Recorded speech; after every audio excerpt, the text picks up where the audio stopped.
I never imagined I'd be in this situation, but life has a way of throwing curveballs when you least expect them. I'm Zach, 28M, and I recently discovered that I have a 5-year-old daughter I never knew existed. To understand how I got here, I need to take you back to the beginning.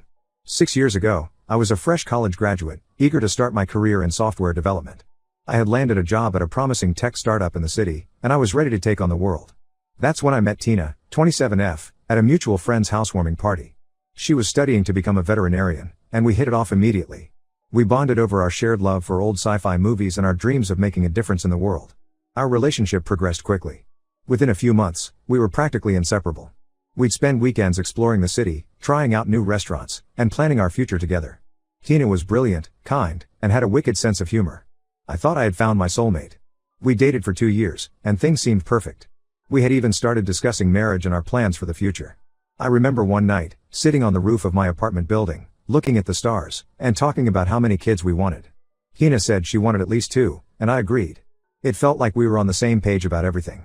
But then, out of nowhere, Tina broke up with me. It was a regular Tuesday evening. I had just gotten home from work, excited to tell her about a new project I was assigned at the startup. Instead, I found her sitting on the couch, a packed bag by her feet. She told me she needed space and that we wanted different things in life. I was blindsided. I tried to understand, to figure out what had changed, but she wouldn't give me a clear answer. She just said she needed to focus on her studies and that our relationship was holding her back. I was devastated. For weeks, I couldn't eat or sleep properly. I threw myself into my work, staying late at the office and taking on extra projects just to keep my mind occupied. My friends tried to cheer me up, drag me out to bars or set me up on dates, but my heart wasn't in it. I kept replaying our relationship in my head, trying to figure out where it all went wrong. Slowly, I started to piece my life back together. I got promoted at work, started going to the gym regularly, and even tried my hand at dating again. But none of the relationships felt right.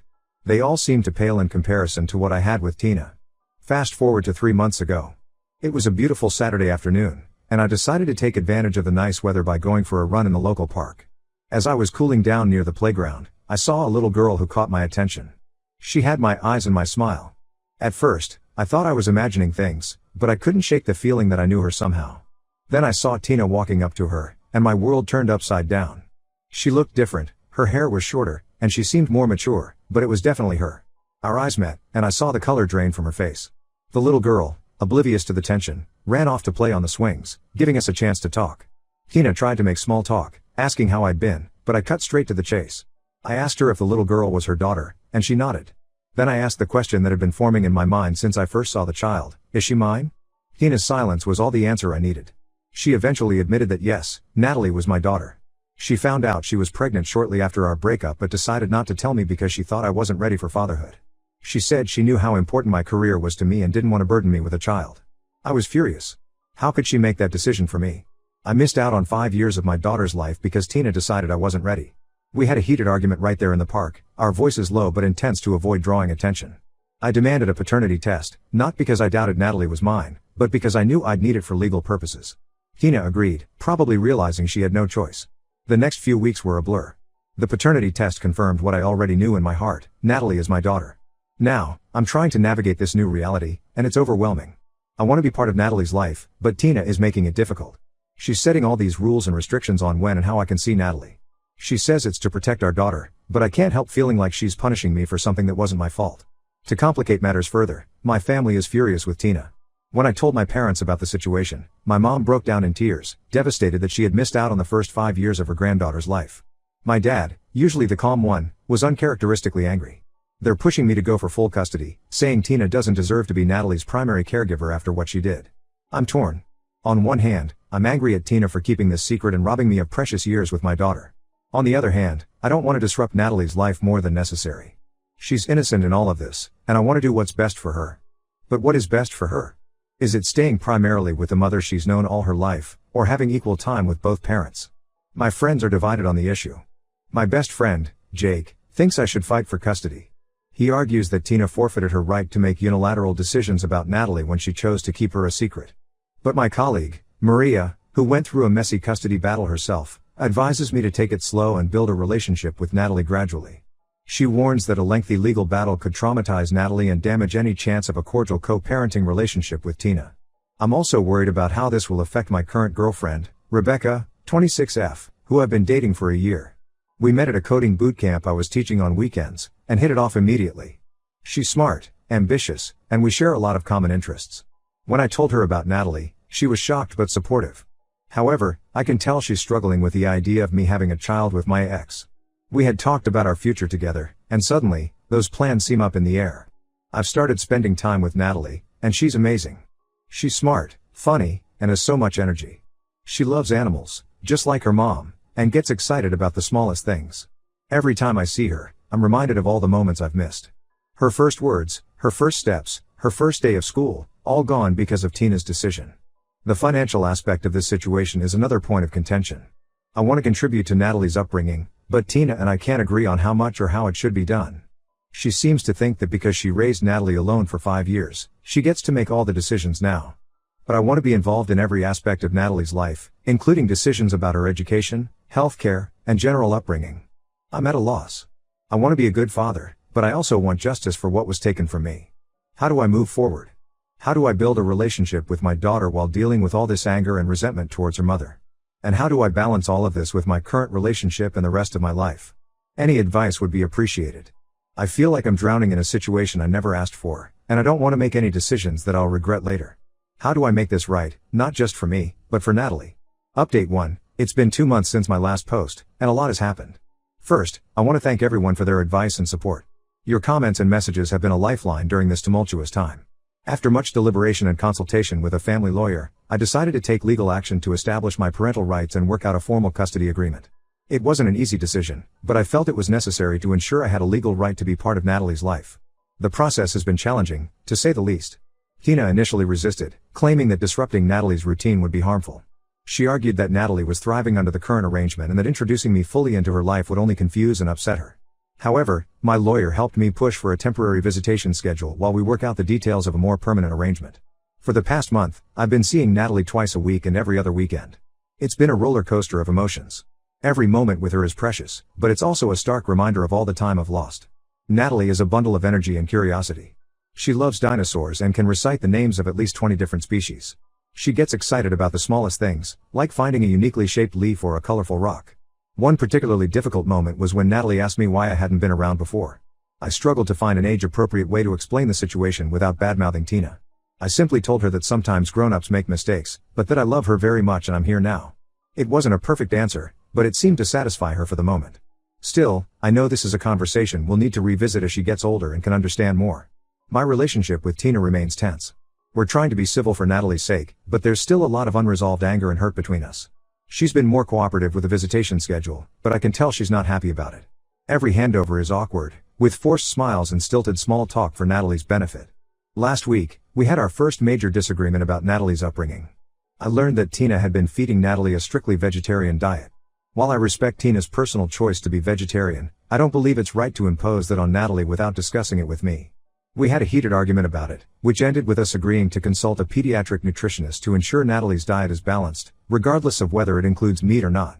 My family, especially my parents, have been over the moon about meeting Natalie. They've showered her with gifts and attention, which has been lovely to see but has also caused some friction with Tina. She feels like they're trying to buy Natalie's affection, while my parents feel like they're making up for lost time. I've had to play mediator, reminding everyone that the most important thing is Natalie's happiness and well-being. My mom, in particular, has been struggling with the situation. She's oscillated between anger at Tina for keeping Natalie a secret, and guilt for not being there for the first 5 years of her granddaughter's life. She's been seeing a therapist to work through these emotions, which I think has been helpful. As for Rebecca, my girlfriend, things have been strained. She's been trying to be supportive, but I can see the toll this is taking on our relationship. She's feeling sidelined as more and more of my time and energy goes towards Natalie and dealing with this situation. We had a long talk last week where she expressed her fears about where she fits into my life now. We're working on finding a balance, but it's not easy. I love Rebecca, but I also know that Natalie has to be my priority right now. One positive development is that I've started attending a support group for parents in similar situations. It's been incredibly helpful to talk to others who understand what I'm going through. Some of their stories have made me realize that while my situation is difficult, it could be much worse. There's a guy in the group who didn't find out about his child until they were 16. Hearing his story made me grateful that I at least have the opportunity to be part of Natalie's life while she's still young. Financially, things are still up in the air. My lawyer is working on establishing a fair child support arrangement, but it's complicated given the unusual circumstances. I've started putting money aside for Natalie's future, including a college fund, which gives me some peace of mind. However, Tina and I still can't agree on how to handle everyday expenses.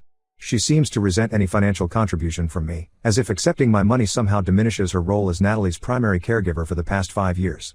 As we move forward with the legal process, I'm trying to focus on building my relationship with Natalie.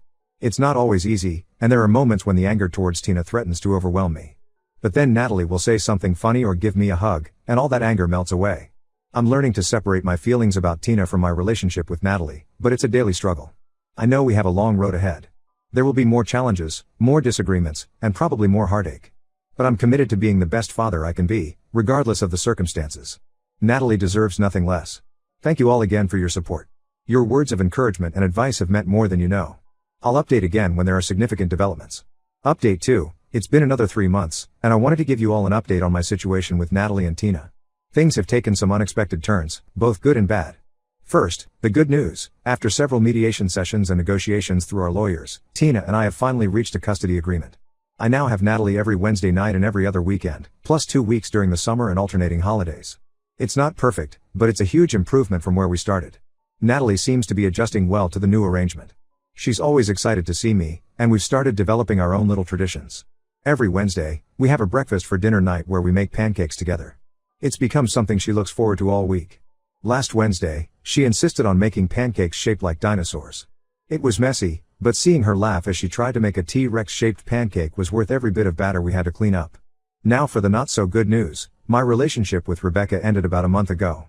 Despite our best efforts, the strain of the situation proved too much for us. She felt like she couldn't compete with my newfound responsibilities as a father, and honestly, I couldn't give her the attention she deserved. It was a mutual decision, but it still hurts. Rebecca was a big part of my life for the past year, and adjusting to being single again while also navigating fatherhood has been challenging. On a more positive note, I've made some progress in my relationship with Tina. We're not friends by any means, but we've managed to establish a more cordial co-parenting relationship. We've even started using a co-parenting app to communicate about Natalie's schedule and needs, which has helped reduce direct conflicts between us. Last week, we managed to have a civil conversation about Natalie's upcoming school projects without any arguments. It felt like a small victory. However, just when things seemed to be settling into a new normal, another complication arose. Tina's parents, who I'd never met before, reached out to me. They explained that they had only recently learned about Natalie and my situation. Apparently, Tina had kept Natalie's paternity a secret from them as well, telling them that Natalie's father was not in the picture. This revelation has caused a rift between Tina and her parents. They're upset that she kept such a big secret from them and denied them the opportunity to know their granddaughter's father. They've been reaching out to me, wanting to meet and be part of Natalie's life. While I appreciate their interest, it's added another layer of complexity to an already complicated situation. Tina is furious that her parents contacted me and is now threatening to restrict my access to Natalie if I allow her parents to be involved. I'm torn about how to handle this. On one hand, I believe Natalie deserves to know all of her family. On the other hand, I don't want to jeopardize the delicate balance we've achieved in our custody arrangement. It feels like I'm walking a tightrope, trying to do what's best for Natalie while navigating the complex dynamics between all the adults in her life. As for Natalie, she continues to amaze me every day. She's started taking an interest in coding, of all things. When she found out what I do for work, she asked me to teach her. Now, we spend some of our time together doing simple coding exercises on a kid-friendly programming website. Seeing her eyes light up when she makes her first animation work is indescribable. It makes me wonder what other interests and talents she might develop as she grows older, and I'm grateful that I'll get to be there to see it. I'm still attending the support group, which has been a lifeline through all of this.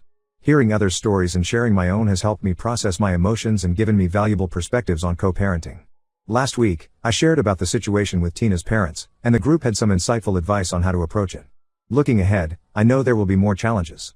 Natalie will start school soon, which will bring its own set of complications.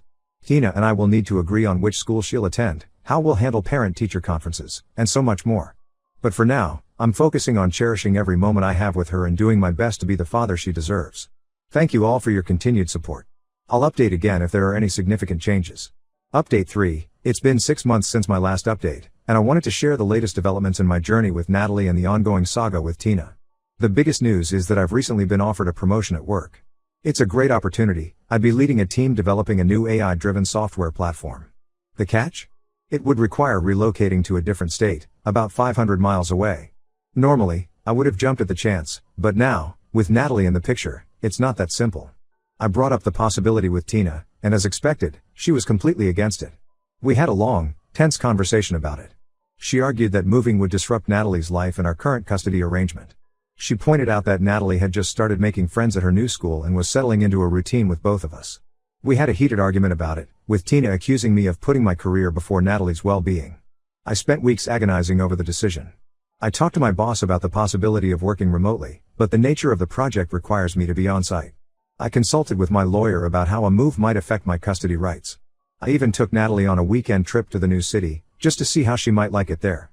After a lot of soul-searching and discussions with my lawyer, I've decided to turn down the promotion. It wasn't an easy decision. Part of me feels like I'm giving up a huge opportunity. But I realize that being close to Natalie is more important to me than advancing my career right now. My boss was understanding and has promised to keep me in mind for future opportunities that don't require relocation. On a more positive note, Natalie and I have grown even closer. She's now calling me Dad consistently, which fills me with joy every time I hear it. We've started a tradition of having a science Saturday every time she stays with me for the weekend. We do simple experiments or watch educational videos together. Last weekend, we made a volcano with baking soda and vinegar in the backyard. Natalie was so excited when it erupted that she insisted on doing it 3 more times. Her curiosity and enthusiasm for learning constantly amaze me. Regarding the situation with Tina's parents, things have somewhat settled down. After much discussion and mediation, we've reached a compromise. They are allowed to see Natalie during my time with her, but we've agreed to take it slow and always prioritize Natalie's comfort. So far, it seems to be working out. Natalie enjoys spending time with them, especially her grandfather who shares her love for puzzles. We had a nice afternoon last month where we all worked on a 500-piece jigsaw puzzle together. Tina and I are still working on our co-parenting relationship.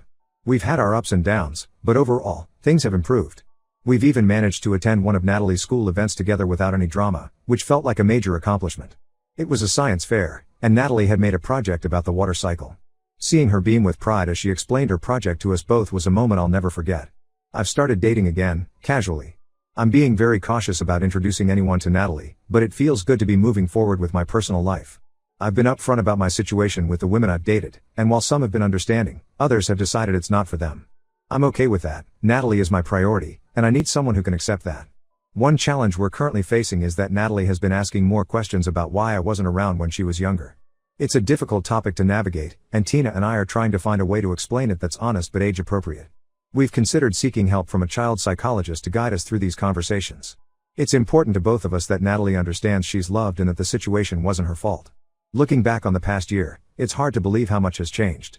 There have been moments of frustration, anger, and sadness, but also incredible joy and love. Watching Natalie grow and being part of her life has been the most rewarding experience of my life. I know we still have challenges ahead. As Natalie grows older, we'll have to navigate more complex issues and emotions. But I'm committed to being there for her, no matter what. While I may not update as frequently, know that your words have made a real difference in helping me navigate this unexpected chapter of my life.